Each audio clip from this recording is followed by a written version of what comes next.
guys, it's Carol and Molly. How are you? We are just fine. It's bedtime, and Toby's down here, and my granddaughter Taylor's here. Uh, I haven't made a video in a long time just because there's not a thing going on around here to tell you. I'm just a boring person. Anyway, now Toby's going to fuss at us because she has the toy that he wanted. I did do something this week. I made biscuits.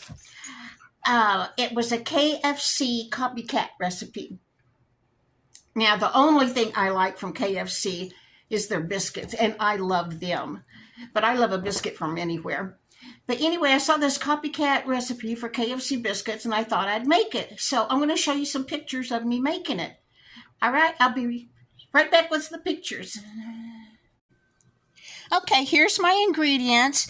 In the yellow bowl, I have 2 cups of flour, 1 tablespoon baking powder, 2 teaspoons sugar, a half a teaspoon cream of tartar, a half a teaspoon salt, and I whisked that together.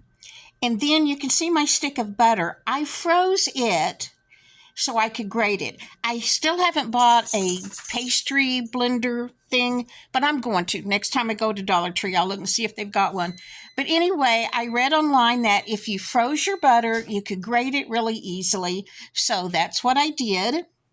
And evidently, the colder the butter is, the more the moisture will make the biscuit rise. I don't know if that's true, but that's what I read.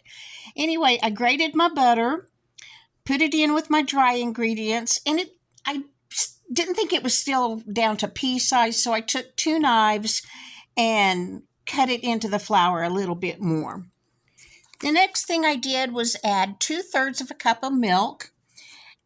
Got that incorporated into my dry ingredients real well and put it on my rollout mat to cut it into biscuits. Now, one recipe I read said don't knead the dough. You'll make it tough. Another recipe said knead that dough 15 times.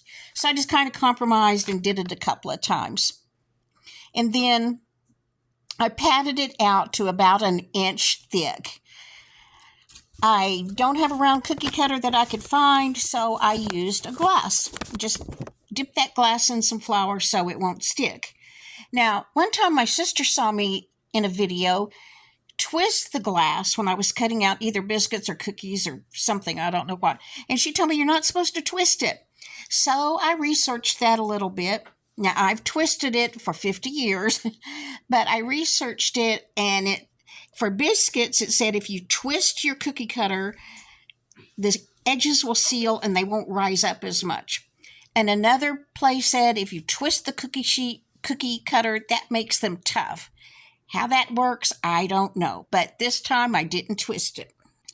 This is what they look like on my cookie sheet. Of course, I'm using my silicone liner. I love that thing. And this is what they look like after they were in the oven at 415 degrees for 13 to 15 minutes. And I thought they were good. We were having breakfast for dinner that night, Casey and I. And so this is what they look like. Now, let me tell you what I really thought. I saw the recipe called for half a cup of butter. That's 1 stick. That 1 stick of butter cost me 95 cents, I think, is what it came out to be. I thought a long time about using $1's worth of butter, basically. Most of the time, I either use Great Value all-purpose baking mix, or I use Bisquick. My very favorite, though, is Pioneer baking mix, and you don't add a stick of butter to them.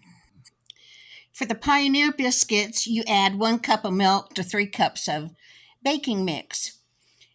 I liked the KFC copycat biscuits. Casey did not. She did not like the butter flavor in there. I mean, we like butter on our biscuits, but she didn't like the flavor of that. And I honestly preferred the baking mix biscuits to that one. But I ate every one of my KFC biscuits, and with jelly, they were really, really good. I don't think I would make them again just because it takes 1 stick of butter, and in this economy, who can afford that? but I thought I'd give it a try one time because I love KFC biscuits. But I think I'll stick with Pioneer Baking Mix, but that's just us. All right, see you in the next video. Okay, that's it for today, guys. Thank you for watching. I appreciate you being here, and I'll see you in the next video. Bye.